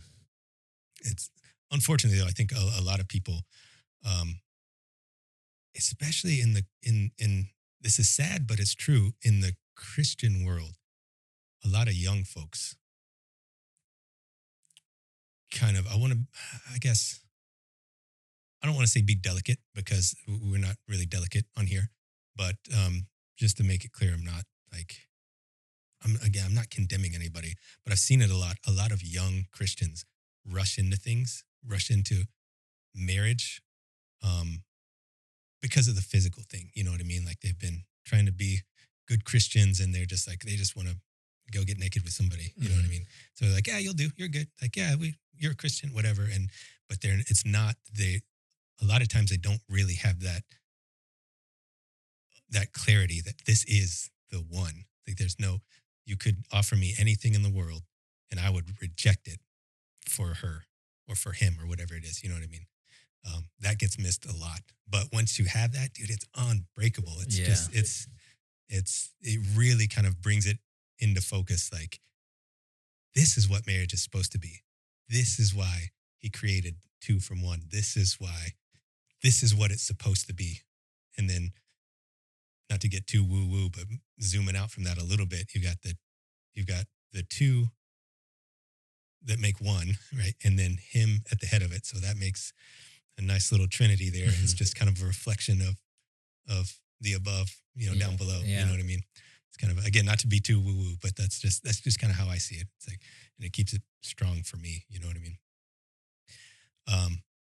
Okay, so you guys got married. How long was the engagement? I'm just curious. About 6 months. Okay, so real quick, Well, okay, no, my bad. So we were together for about 6 months. I proposed February 15th. We got legally married, for the money purposes and the insurance and stuff, May 28th. So 4 months, 3-4 months. Our actual ceremonial wedding was September of that year. So it's 7-8 months. Okay, but you were actually, okay, cool. No, I was just curious for that because, like I said, when it tends to be a pretty short burn because you're just like, wow, I'm wasting time. What are you doing? Yeah. Like nothing is going to change this. You know what I mean? So you said that your wife is kind of, I guess, was the catalyst for you really kind of digging into your faith. Is that because she was heavy into her faith and you just kind of got more exposed to it, or was it because of her coming into your life and just kind of realizing where that comes from? Like, because that's why I don't mean to keep harping on it, but it's why I was kind of illustrate when there's no question where that comes from. You know what I mean? Like there's no happenstance, something that right and that perfect. It only comes from one place. Sure. So, and for me, that's what it was for me. I was just like, it just opened my aperture. I'm like, oh, wow. Just kind of just understand things and God and where he's is and has been present just in a whole new way.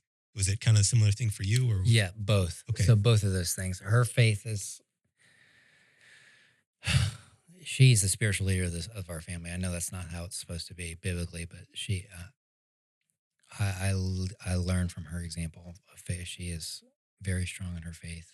And additionally, like God blessing me with her, like that can only be one person that can do that. And that's God. So like, I'm so blessed to have this amazing woman, even after all that I've done. And she also has this great relationship with God that I get to like kind of follow and lead by her example. So the combination of those two things for sure. So what did that kind of look like for you? And I apologize. I keep talking about me, which I try not to do, but you're a very stoic guy. You're a man of few words. So I'm just sharing a little bit about myself so that it's not all on you. You know what I mean? So, but for me, again, very, very similar situation. It was, I had leaned on God, like I mentioned during the hard times, selections, or just hard times in life, just things where it's like, okay, this is out of my control. Kind of really just kind of treating him like a genie, right? A magic genie, a wish granting genie. Yeah. But he was still faithful through all of it. But so my point is, it was there. There was no doubt in my mind that God was real, but I wasn't going to church. I wasn't all in by any means. And then same thing when she came into my life, it just opened my aperture and like, there's so much more to this and it's so much more important than anything else. But then it just started with kind of she loves worship music. So she would always drive around listening to like K-Love and stuff like that, which I had never listened to, would never listen to. Yeah. But then I just started kind of, we would be riding around. I'd let her pick the music, or if she was driving, she would pick the music, and it's worship music. And it just didn't, I just didn't mind it. I'm still not a big fan of worship music. It's just not my style, but I didn't mind it, if that makes sense, as opposed to, ugh, what is this crap? You know what I mean? Yeah. And that was kind of the first sort of change I noticed in me personally, just kind of, I guess, my heart softening towards different, just seeing things differently, just really kind of being a different person. What it kind of looked like for you, was it kind of all at once, or did it kind of creep in like that in different ways? Not all at once. It was definitely a process. Mhm. It's funny you mentioned the worship music, because very similar to me. No, I'm not listening to this stuff. Mhm. And then I met my wife, very similar. That's all she would listen to. Started listening to it. Okay, this song is okay. It's not bad. And then, but I don't like that song. And then listen to it more and more and more. Okay. And I used to be a person that when at church, when they would sing the songs, I stand. I Mhm. don't say anything at all, which delved into or changed into, okay, I'm going to at least sing the words. I'm going to stand there and sing. And that changed into, oh, I like this song. I'm going to sing for this song and like get into it. And now it's my hands are in the air. Uh, I'm singing every song, not because I like the beat, but because I'm worshiping to God, Mhm. and I'm so grateful. The transformation there has been like exponential, but definitely a slow process since I've met my wife. That was definitely the catalyst, I think. Just starting to pick up the Bible, read it, be intentional with it. I'm not like I should be with that. Sometimes I am. It's a kind of on and off, but praying a lot too, and especially praying together with my wife. We've done a re-engage twice, and that is not that we needed it. We don't have any marital problems, but that has been great. Kind of like making God the center of our marriage, which has made everything else just that much better. It makes all the difference, man. Mhm. It's crazy. Like we once we started, we I've never been closer with anybody in my life than I am with my wife. But even so, for a while there, it wasn't like we didn't shy away from faith or anything like that. Again, she just like your wife, been she's just full of the spirit, you know what I mean? But we didn't really kind of start sharing stuff with each other about it until, I mean, it's been a while now, but for the first several years, it just kind of, wasn't something that we, like you said, made the center of our lives. But once we did, and it didn't, it, it didn't change who we were as people, but it changed the dynamic, our relationship. It changes everything. And that's, man, I'm not explaining it well, but it's kind of hard to articulate. Really, it's just um, because it's not like, again, you don't change as a person, but the atmosphere changes. You know what I mean? Your response to things changes. Yeah. The way you receive things changes. Just everything changes when you put the right person, in the seat they're supposed to be in. Mhm. You know what I mean? Instead of trying to, kind of like you were saying before, trying to do it on your own strength. Especially as men, it's, we get told we're the leaders of the family, we're the head of the household, and to a certain extent that's true, but we're really more just like upper management. Yeah. We're not actually the final authority. You know what I mean? We still got to run it up the flagpole. Mhm. And once you kind of start acknowledging that, things just sort of smooth out, man. It's kind of wild to see. Um, so I had a question, and this it's kind of a theme for today. It's kind of fallen away, but so you're talking about um, oh yeah, okay. So it's not really a question. Just I wanted to acknowledge what you were talking about. So you're kind of transition through just responding to worship music. That's something we've talked about a few times on here. And actually, I think maybe the last time we sat down with someone, we kind of dug into it a little bit. But there are those folks, especially at our church, because of the community that a lot of folks are coming from. They're just stoic dudes, Mhm. and they do like you said, and they just kind of stand there and just kind of soak it in. they're not. It's not always from a place of resistance. Sometimes it honestly, I think a lot of times they're just going through it, man. They're just soaking it in, and but they just don't show it. They're just soaking it in, keeping it together. You know what I mean?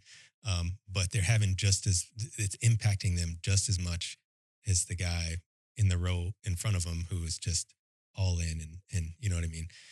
So it's not when we talked about it before. I was just kind of, I guess, kind of calling out how a lot of times people will criticize folks who just kind of stand there and soak it in. I'm like, that's not where it's at. Like, don't worry about them. They, You should be worried about yourself. Like yeah, that's I don't you shouldn't be paying attention. And that's what kind of got me past that final hurdle was like I don't care what other people think.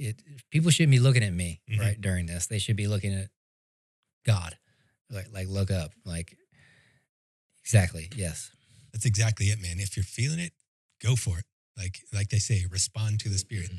But if you're feeling it, but you don't feel like moved to put your hands up and stuff or sing along, okay, so like you don't have to. Yeah. You know what I mean? But like, I guess my point is, it's okay either way. I'm just glad it's cool to hear you describe moving through that, um, and just kind of getting to a place where like, all right, no, this actually fits for me.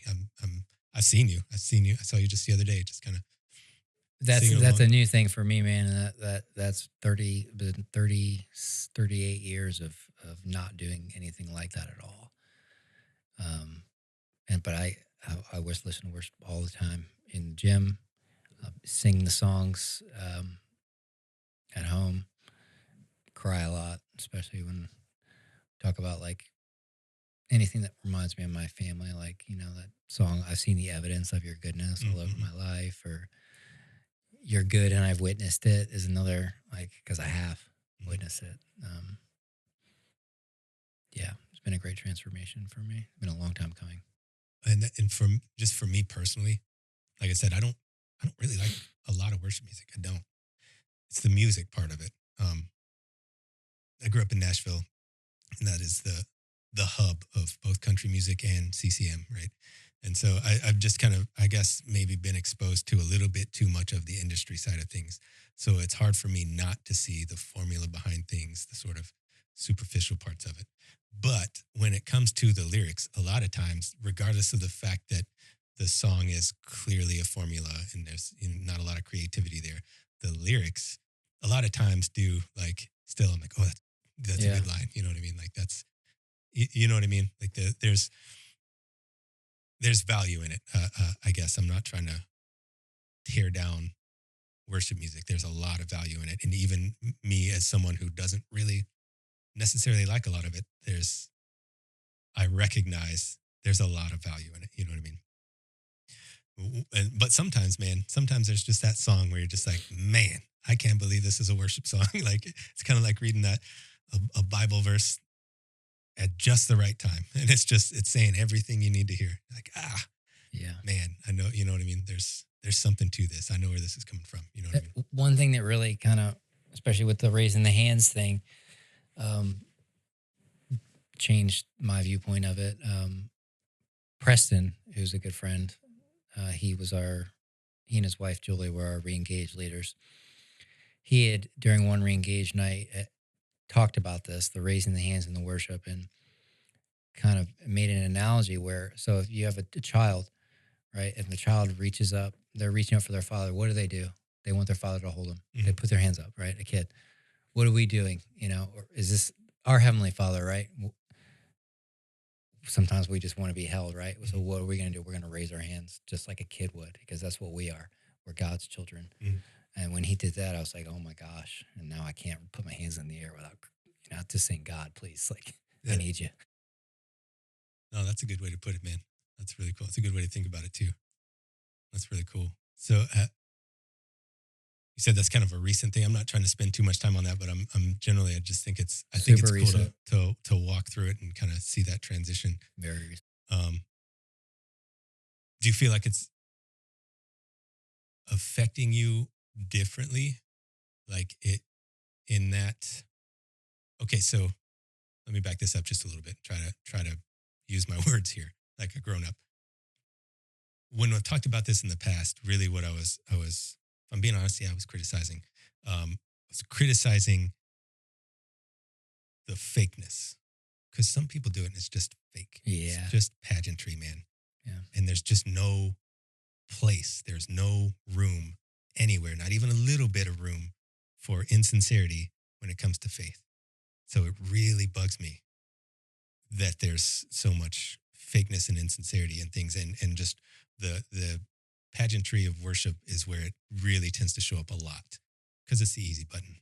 Everybody's doing it, so people. But that's not to say, again, like, when you're feeling it, it is the right answer. And I love to see when you can tell it's sincere. Like, I saw you there, not being creepy. I was up in the sound booth though. I can see everybody. Yeah. And I saw you singing along, and I was like, that's real. And there's another guy who was like, he had he was a younger guy. He had a bunch of tattoos, but he just like, they were, so there's kind of different types of people who get tattooed. This is kind of a tangent, but I'm bringing it back around.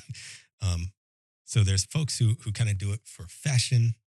Not that that's a bad thing, but it's just like, hey, I like the way tattoos look. And so they go and they plan it out, and they've got these beautiful kind of cohesive full sleeves, and it all flows together. And then there's folks that have kind of patchwork, and and a lot of times they'll start with like what we call job stopper, like on the hands, because you're not getting a grown up job with a tattoo on your hands, or at least you couldn't back in the day.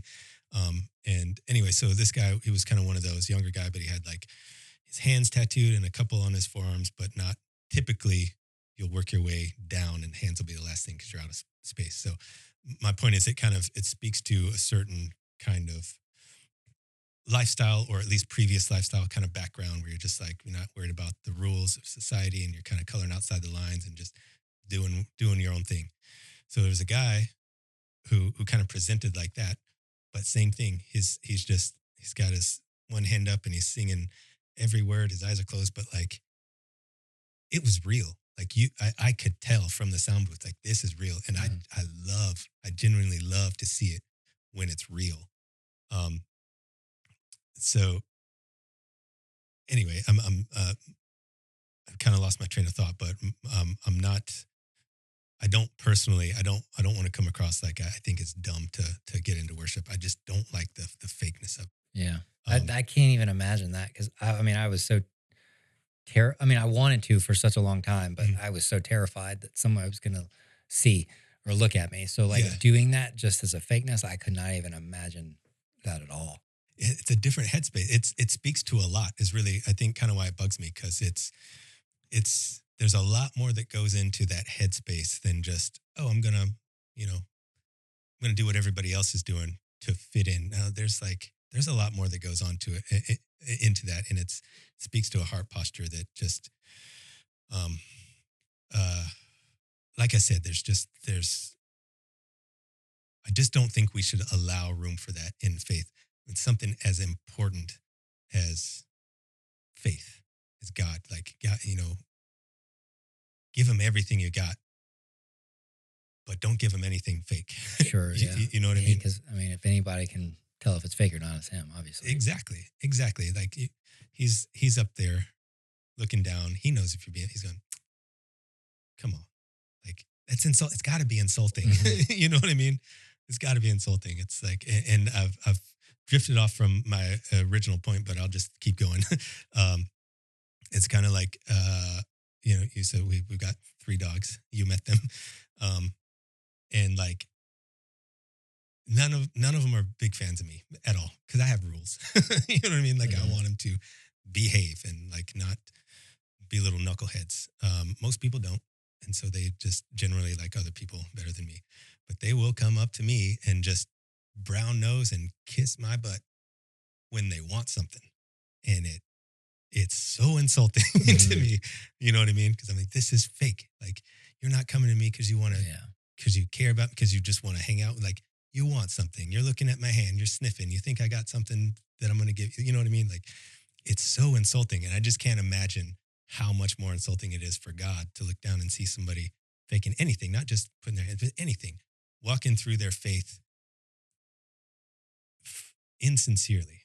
You know what I mean? Yeah. It's got to be so just insulting, man. I don't know. Anyway, I just kind of, I guess, thought of this. So we've also talked before, and I don't mean to kind of harp on military stuff, but we've talked before about how life as a Christian really is kind of like the ultimate assessment and selection. Um, and I guess I just think maybe it'd be kind of cool to get your thoughts on that as someone who's literally in charge of assessment and selection. So from my point of view, what I see, it's kind of it doesn't matter what job or organization you're trying out for. Like there's kind of some general truths, right? So and it's there's things like do the right thing when nobody's looking, obviously. Um, Big one, don't self-assess, right? Don't assess yourself Yeah. out. Hmm. Um, Take all your directions from the board or the envelope or whatever it is, depending on who you're trying out for. You take your directions, the directions that you're given, which clearly in this case, it's not a big crazy metaphor. It's the Bible, right? Um, Yeah. Okay. and That's good. you see what I Yeah. mean? And more than anything, just like if there were ever a rule to any ANS, do not quit. You know what I mean? Like Mhm. as long as you have the ability, give it everything you got. You know what I mean? And just there's just so many parallels from that process to just like I said, just life as a Christian. Just kind of curious if you have any thoughts on that. I think that I've never thought about that before. That is wild. That is such a great analogy. Take all your direction from this, Mhm. right? Yeah, and don't quit. That's correct. Yeah, I love that. I think that's great. Yeah, you can use that. It's really good. Cool. Awesome, man. Yeah, just I don't know. I just thought it'd be cool to kind of see your thoughts on it because, from the other side, kind of seeing how the sausage is made a little bit, you never know. Maybe you're missing something. Like, well, it actually doesn't work like that. You know what I mean? Yeah. And even a thing, I mean, there's some, we could pull that thread all day, but another thing, like a lot of times the standards as the candidate, you don't know the standards. You just know Mhm. doing what you're told and doing the best you can. And in some cases, very, very few people, even a lot of the cadre, don't know the standards. You know what I mean? They're just reporting it up. Yeah. So, yeah, there's just so many parallels there. I think it's helped me a lot to think about that. And we had a guy on a few. I guess by the time this one comes out, it'll have been several, almost half a dozen episodes back. But someone had just said that to him, and it kind of clicked. He was like, "Oh wow, I never." It's same kind of like you. I never thought about that, but that really resonates with me. I'm like, yeah, I think maybe if people kind of, especially again, being geographically where we are, the community that we're in, um, I think it's a good thing for people to kind of, I guess, put some thought into. Yeah. Um, there are so many people in just the military community in general who like they need, that's the one thing they're missing. Like they have everything on paper. They're a resounding success on paper and they are falling apart as people. And the thing that they're missing is God. Hmm. It's just about they just need to they need their aperture open just a little bit. They need to understand how God fits into their world. You know what I mean? Which that's a weird way to say it because we don't have a world. We live in God's world. Right. But just mentally, just kind of framing it mentally, people need to understand before they can really accept that the world isn't what they think it is. They need to understand how faith fits into what they think it is, if that makes sense. Yeah. So yeah, and that there's, I guess, really not a point to what I'm saying. It's just kind of, I'm just, just kind of chatting, I guess, just kind of unloading about. I just see it so much, and that's one of the reasons I love our church because I look around. There's just meat eaters, you know what I mean? And I'm like, I see them every week. I see them, every Sunday, every Thursday, whatever it is. Sometimes multiple services. They are always in here. This person gets it. You know what I mean? And I just love that, man, because there's a little bit of a movement. I think not even a little bit. There's a pretty big movement in that type of community. Not just special operations community, military in general, or even outside of that, just folks who have just lived a real life. You know what I mean?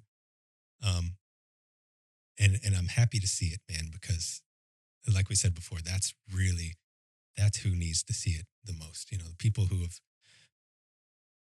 lived in the world.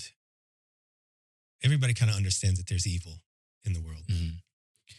but some folks, man, have they've been nose to nose with it. Like they've smelled its breath. And those are the people who I think God is calling right now, kind of pretty actively. Um, I hate to say he's calling his warriors because that's a really cheesy way to say it, and that kind of paints a different picture than what I'm saying. But really, I think he's calling his people who have really kind of been through it to be the shepherds through those kind of rough times, if that makes sense. Yeah. I don't know if any of that I'm saying makes sense. I'm just kind of I pulled my own string and I can't stop talking now. But, Yeah. but No, it makes sense. cool. So I mean, we kind of packed a lot into a short amount of time there. Um, what are we missing with your story? Are we missing anything that's? I'm sure there is. Yeah, I'm sure as soon as I leave, there'll be You're something. like, I should have talked about Yeah. this. I can't think of anything. So, well, okay, let's just let me dig in just a little bit with what faith looks like in your family. Now, you've touched on it some. You talked about how your wife is definitely kind of like the spiritual leader in your household. But what is kind of how do you guys move through that as a family? If that question makes sense. Um, anytime we are having a discussion with the girls, we always bring it back to like, what does God say about this? Especially my wife. We pray, pray every night together as a husband and wife. Pray with the girls before they go to sleep. We serve together. We do Tuesday nights. Actually, we do with More Manna. All of us are out there just praying and giving food out to the people that need prayer and food. It's been great to do together as a family. I think it's great. So our oldest, she's just turned 13. I never had any relationship with God whatsoever, like she does. My wife worries about her sometimes. She doesn't want her to be led astray and stuff. But this girl is far, far and beyond any place I ever was at that age. I mean, she loves God. She knows God. She loves youth groups, goes to church. She always asking questions too about when something happens in life, what is God, bringing it back to God essentially. Just as a family, I think that we're always listening to worship music. We're always praying, always talking about God. Bibles all over the house. That's very cool, man. I did mean to ask earlier when you were backing up to when you were out at Campbell. You were just kind of going through a lot yourself. As an officer, though, you're in some level of command at that point. You were a platoon leader. Okay, so as a PL though, like how did your kind of headspace affect your leadership, or do you think it did? Or I don't think it did. I think I was very good at putting on a front. Mm-hmm. I was the person I needed to be when I had the uniform on, and then when I got home is when kind of everything unraveled. Okay. When we're talking about the self-hatred and stuff and being alone, but I definitely think as a leader I've developed a lot, caring more about, I don't want to say caring less about the mission, but caring more about the people executing the mission. I did not do that as a PL. It's kind of what can I do to look good, to get promoted or whatever. Yeah. Um, yeah, just the tale of two different people at Campbell for me. Sure. And then I guess a follow on to that is how has your faith, that you probably kind of answered it just now, but has your faith influenced your leadership style any?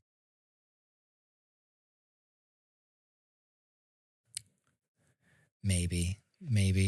It's difficult to find line in the military Mm. with religion. Um, I never said the word God or anything like that in my entire career until recently. I've started when not like in huge group settings, but just to give you an example, my NCOIC was worried about he didn't get a slot to go to a school, and he needed to go to that school to get promoted to sergeant major, Mm. and he was worried as he should have been. Like, what am I going to do? Like, and I was like, well, do you trust God? Right? Just trying to calm him down. Like, that's a small example. I'm bringing religion into work, Mm. something I'd never done before until recently. And I mean, I trying to find that fine line. I talk about it when I feel it's necessary, but I don't want to like Sure. bombard it with. But and I do. That's one small example, and then I do kind of. If one of my soldiers is going through something, I'll keep you in my prayers. Or I pray for him. Okay. Um, I guess really more, but I think you actually kind of answered it though. More, what I was curious, like if the change in your heart has influenced your leadership style, if that makes sense. Not necessarily speaking on faith and stuff, but just like you as a person. Does that make? But I think you kind of, answered that because you said that you never really considered the people so much before, and now you really look at the people. I care more about the people and their lives. I try to learn about them and their family, and so yeah, I think probably unintentionally or unknowingly, maybe now that I'm thinking about it, yeah, I could say that my leadership style has definitely been influenced by my faith. That's a huge one, man. That's a huge one. When you start, for me, it was a huge one because it's not that I didn't care about people. My heart's always kind of gone out to people, but it was just always like, that sucks, but I got problems of my own. You know what I mean? Like, just so focused on, you know, me and what I had going on and what I had to work through and all that stuff. Just hard to empathize, I guess. And when that started to change for me, it was noticeable. It's like, oh wow, like, and not like, patting myself. Oh, I care about people now. Like, but it's just it's a genuine thing. Like, oh man, I really feel like, can I help this person somehow? And then just retrospectively, you're like, oh wow, like I probably wouldn't have done that a few years ago. You know what I mean? Whatever it is, just you really notice. I guess it's a weird way to say it, but you really, incrementally, you just really do start to become more like Jesus, you know, because that's what, I mean, obviously he cared for everyone, like showed love to everyone, you know what I mean? And, I don't think none of us will ever get to that level, but, but, that incremental sort of move towards it is what it's all about, I think. Which for me, that can be disheartening sometimes because, I mean, Jesus is the example, Mhm. but he was perfect Mhm. in everything and will never be like that. And Right. so anything that we do is always going to fall short of that. And that can be discouraging sometimes for sure, knowing that you're never going to live up to that example. Sure. Yeah. No, I get that. I get that for sure. And I've heard it said before too, like, if none of us can ever meet the standard, then what's the point in trying? It's like, well, aim small, miss small. Mhm. You know what I mean? Like, maybe you don't put on, I just went shooting the other day with Jason Hazelton. It's been a very long time since I was on the range regularly at all. So we'll just say my performance was not what it should have been. Yeah. It's humbling, whatever, but still aim small, miss small. You know what I mean? Like for anybody who's not familiar with that, it's a pretty simple concept. Like, instead of saying, hey, I've got a target that's this size, so I just need to hit this. It's like, no, how about let's put like a Post-it note in the middle, and that's my target. And, the the smaller your target, the less out of bounds you're going to kind of color, if that makes sense. And Yeah. that's You're going to really, hit the target anyways, because the target's really bigger than. yeah, exactly. Just because we can never be perfect doesn't mean we shouldn't try. We should absolutely.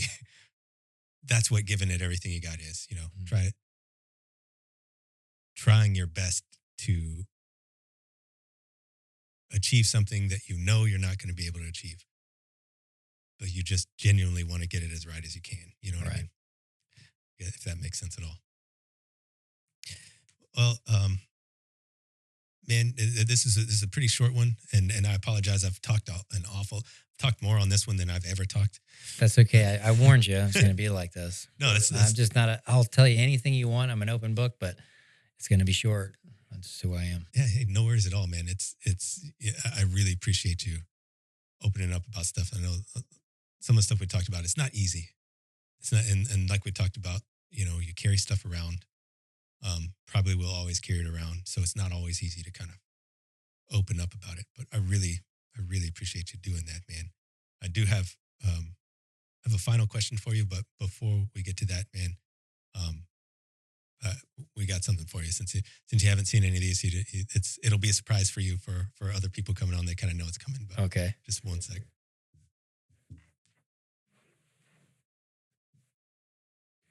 Oh man, is this a coin? Oh, I I'm a coin freak, man. Yeah, me too. I Man. am a coin freak. You should see my office. Yeah. This is like the greatest gift anyone could give me. Yeah, I'd rather have this over on wood or anything. really. I love Nice, coins. man. Well, you think it'll make the board there? Oh, it will. Yes. Thank you. Outstanding, man. I love it. There's your number on there. and There's my everything. numbers. There's one. I love this. Oh, that's- Sweet. Like I said, man, I genuinely appreciate you taking the time. Like, just honestly, I didn't expect you to say yes right away. Really. When we were talking, that's why I said, hey, think about it, pray about it, whatever you got to do. And you're like, I'll do it. I'm like, really? I really appreciate you fitting it in when you're in the middle of a move and all that stuff. And Well, I thought there's a reason why this person's asking me this. Mhm. So maybe I should just go ahead and say yes.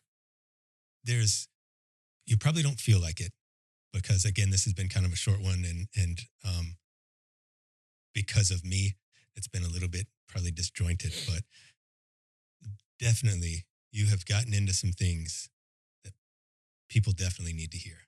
Like more than it probably seems like to you. I heard it when you were saying it. It's just common threads, and I pointed out a couple of them. But there's a lot more in there than you probably think there is. People, there, like you said, there's a reason. There's a reason that Yeah. I don't need to know the reason. That's the greatest thing. I just need to know that this is what God wants me to do, so I should do it. there's so much freedom in that. It's funny you say that. I think about that a lot. There is so much freedom in that. Just like I find myself very often when I'm praying about something, um, kind of that same situation. Like, hey, if this is what you want, I accept it. I accept it, whatever that looks like for me. I accept it as long as it's what you want. I don't need to know the reason. Mm-hmm. I don't need to ever see it. Honestly, this podcast is kind of, it's a pretty good example of that. And I've probably talked about this a little bit before, but in general, like this, like starting a podcast in 2026, like why? What? That's dumb. Nobody wants another podcast there. To say that the market is saturated is just an enormous understatement. Nobody cares. Nobody wants another podcast. Everybody has the attention span of a gnat. They only want short form, like immediate entertainment and gratification. So to start podcast one, to make it long form two, like we go long. I'm not famous. I'm nobody special. I've got there's no reason for anybody to come for me. We're not chasing after big name people or anything like that. We're just looking for real Christians who've been through something and want to talk about it. So that, no recognizable names. It's another, like nobody, it makes no sense. Mm-hmm. We're not talking about worldly stuff at all. We're talking about Jesus, that the world pushes back on that heart. So in general, it makes no sense, but we're absolutely called to do it. And so for that reason, I just think that probably since doing it makes no sense from a worldly perspective, whatever success looks like for this thing probably doesn't look like what the world says it is, if that makes sense. Yeah. Um, but I'm good with that. Like, I don't, like you said, I don't need to know the reason. All I need to know is that I'm doing what I'm being called to do. And he's been very faithful in just confirming that. Like, okay, Roger that. I'll Yeah. keep it up then. But, whatever you call me to do. Um, and that kind of actually leads me into my final question. It's going to take a little bit of prep, just more me talking, man. But um, so like, and I'm sure you could probably tell on Sunday when I do ask people to come on, it's awkward. It's awkward for me, man. And I've talked about it a little bit on here before too, but it's awkward because usually it's the same situation, like with us, never spoken before. Can be probably a little bit weird to the probably a little bit weird to you, like who's this guy? Like, why? You know what I mean? Like, but I've seen you around, and it's just one of those things. Somebody just keeps catching my eye line, and I just keep getting that feeling. I'm like, okay, well, I will obey that. But anyway, it's awkward, and because of that, I'm ashamed to say it, but if I'm being honest, if I'm confessing it, sometimes that stops me. Um, Maybe not forever. You know, I try to eventually get around to asking everybody, but everybody who I feel called to ask. But um, there have been definitely there have definitely been some occasions where I had the opportunity and I felt called to, and I just didn't have it in me that day to feel that. You know what I mean? Like I just can I deal with this some other time? And that's the wrong answer, but um, and it's the wrong answer for a lot of reasons. One, if I'm being called to do it, if that's where I'm being led, the only answer is to obey. You know what I mean? But two, even if someone says no, like there's still value in that. There's a lot of times someone who if I ask them, if I invite them to come on, they're like, that's not really I don't want to be on camera, things like that, don't want to be recorded. I get that completely, but what it does is it kind of prompts them to look at their own story a little bit more deeply than maybe they would before. Yeah. And then, that in turn kind of it helps people sometimes like open up more to their spouse or their friends and family or their small group or whatever, still getting their story out there. So my point is whenever I know that sometimes when I'm being led to invite somebody on, it's not all about this. It's not God never wanted them to come on here, but he did want them to think about their story and share it with someone. Yeah. Maybe in their immediate circle. So my point is when I'm selfish and I let that sort of awkwardness take a seat at the table where it shouldn't be, and I just push it off and I don't talk to that person that day like I should. I know it's not right. It's just the wrong answer.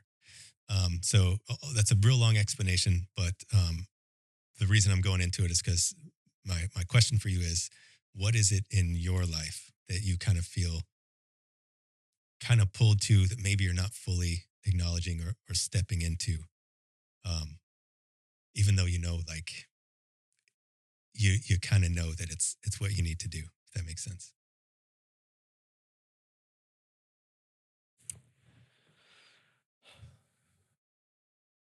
That's a tough one.